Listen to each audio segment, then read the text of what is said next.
Assalamualaikum warahmatullahi wabarakatuh. Welcome to Kamadin Channel. Pada kesempatan kali ini, kita akan membahas sedikit bagaimana memahami secara singkat tentang manajemen dan governance, serta IT management dan IT governance.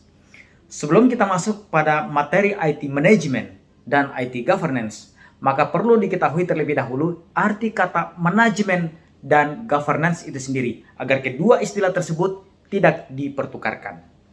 Menurut Kamus Besar Bahasa Indonesia atau KBBI, arti kata manajemen adalah penggunaan sumber daya secara efektif untuk mencapai sasaran atau pimpinan yang bertanggung jawab atas jalannya perusahaan dan organisasi tersebut. Nah, berarti manajemen di sini adalah suatu rangkaian kegiatan atau proses dalam mengelola sumber daya yang ada dalam mencapai tujuan tertentu pada organisasi atau perusahaan tersebut. Sedangkan governance dalam Kamus Bahasa Inggris artinya adalah pimpinan atau pemerintahan. Saya belum menemukan padanan katanya, namun jika istilah governance disebut sebagai tata kelola, maka cenderung lebih dekat maknanya dengan istilah manajemen. Jadi untuk sementara kita gunakan istilah governance.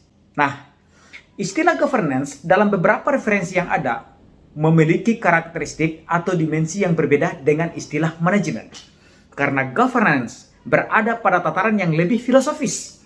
Artinya, dalam manajemen, organisasi terkait dengan aktivitas planning, organizing, staffing, actuating, and controlling atau disingkat dengan POSAC, yakni bagaimana pelaku dan organisasi memberikan pelayanan yang mengacu pada prinsip-prinsip kebaikan atau prinsip-prinsip dasar yang berkeadilan. Artinya, tidak menghalalkan berbagai macam cara untuk mencapai suatu tujuan dalam organisasi tersebut. Nah, jadi manajemen berada pada tataran proses pengelolaan sumber daya terkait dengan planning, organizing, staffing, and actuating, serta controlling itu tadi.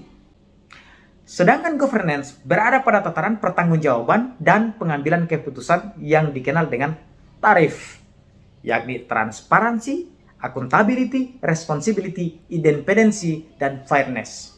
Nah, kita masuk pada IT management dan IT governance. Bicara tentang IT management berarti terkait dengan pengelolaan sumber daya teknologi informasi sebagai aset penting dan strategis bagi organisasi atau perusahaan. Seperti yang sudah dijelaskan pada konten sebelumnya, namun sedikit saya mengulasnya kembali biar jelas pemahamannya bahwa standar internasional pengelolaan IT atau teknologi informasi bisa menggunakan COBIT, ITIL, ISO 20000, TOGAF, dan lain-lain. Dan ini dapat diimplementasikan pada organisasi atau perusahaan. Nah, Information Technology Governance Institute atau ITGI telah menyusun COBIT versi 4.0 membagi domain manajemen teknologi informasi menjadi 4 domain besar. Yang pertama adalah domain perencanaan dan pengorganisasian. Kemudian yang kedua adalah domain pengadaan dan penerapan. Yang ketiga adalah domain pemanfaatan dan pemeliharaan. Dan yang keempat adalah pengawasan dan penilaian atau monitoring and evaluation.